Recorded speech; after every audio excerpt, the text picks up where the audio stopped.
Welcome to CrashMagic. In this video we're going to look at a good card trick. Because of how this one works, I'm going to do the tutorial right from the off, showing you the performance but also how it's done at the same time. I can't actually remember where I learnt this card trick or who devised it, so if anybody knows that, please feel free to put that in the comments. I've always thought it to be a really good trick, but I have always thought that there's maybe a few improvements to make it just a little bit better. So at the end of the trick, I'm going to see if we can do that. For this trick then we just need a pack of playing cards. The only thing is you do need it to be the full 52 cards in the pack, and you can allow your spectator to shuffle the cards as much as they like and in any way they like. And once they've done that, you ask them to pick any two cards. This is an absolutely free choice, so let's say they select this one and maybe this one.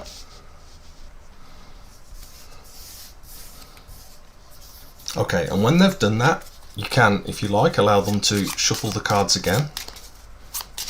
And then after that we're going to start laying the cards down onto the table. Now as you're doing this during the trick, you just make out that you're just laying the cards out in any random fashion. But what you're actually doing is, once you see cards that add up to the value of 14, so here we've got an 8 and a 6, we then start putting cards on top of those. So there's no cards add up to 14 now, but now there is. We've got a 9 and a 5. So again, without making any reference to this in the trick, you then place your next two cards on top of that 9 and 5.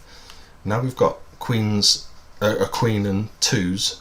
So a queen and 2 makes 14 as well, because queen counts as 12. So we'd put our next two on here, and we just carry through all the way through the pack doing this. In this case we've got nothing that adds up to 14.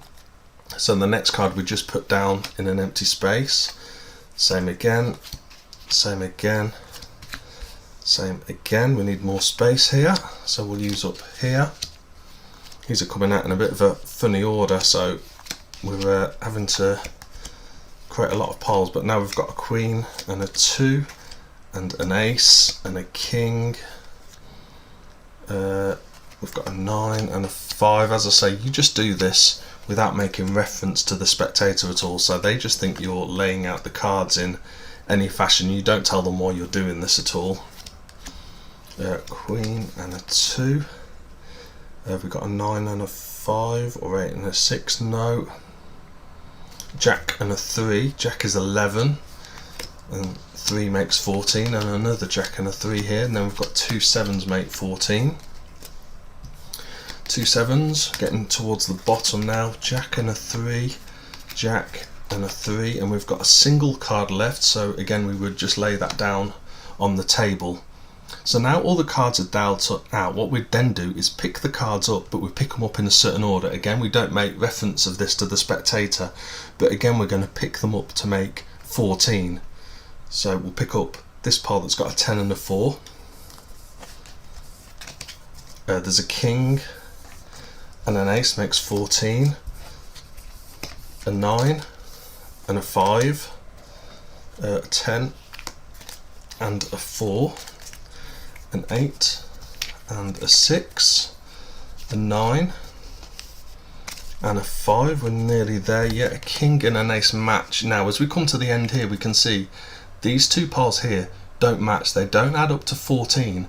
So what we know is if we add the corresponding values that would make these piles into 14, that will give us the value of our two cards that our spectator has chosen. So here we've got a 4. So to make that 14, that would be 10. So we know one of the two cards that the spectator has chosen is a 10. We don't know which. And the other cards are 2. So we know the other card that the spectator has chosen, one of these cards, is a queen. So we can put these cards to the side now. So in our head we know that the spectator has chosen a 10 and a queen.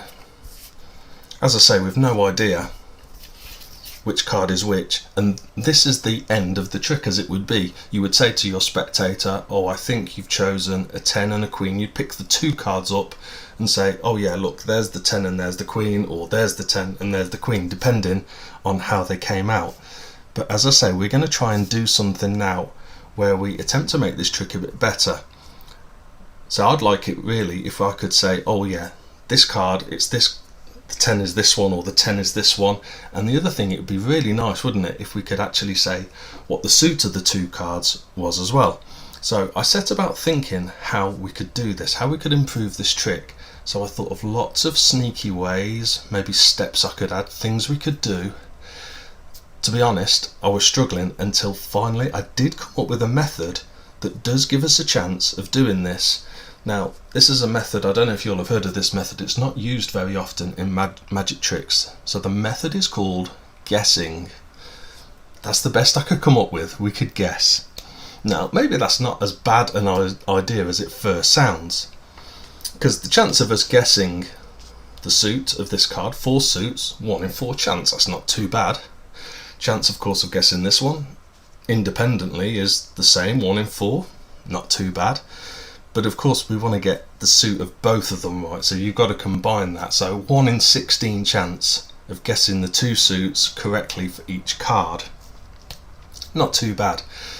But of course we've got to remember as well, we don't know which of these cards is the 10 and which of these cards is the queen, which does make it a little more tricky. So even if we were managed to guess the right suit of each, we'd have to get them the right way round with the values as well.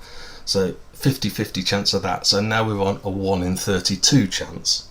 But that's still not bad, 1 in 32 chance of guessing. That's much better chance than you've got of winning the lottery. So, do you know what? Let's give this a go and see how we get on. Okay, I think I'm going to guess, I mean, it's probably a good chance that one's black, one's red maybe. I would say, I'm going to say 1 is a spade. I'm going to say the queen is a spade. So queen of spades. And the 10, I think it would be a red card. Diamonds or hearts? I think hearts. Okay, so we've made our guess, queen of spades and 10 of hearts. And we'll go with that way. So 10 of hearts, queen of spades, here goes. Here goes. No, actually, do I want to? Yeah. No, I'm going to switch. I'm going to switch. Queen of spades, 10 of hearts, let's go with that. Queen of spades then.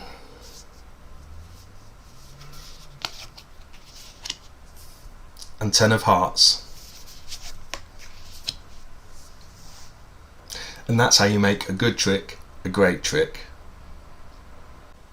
Well, that's the end of this trick. If you liked it, please like it and subscribe. If you've got any comments, leave them down below, and see you soon.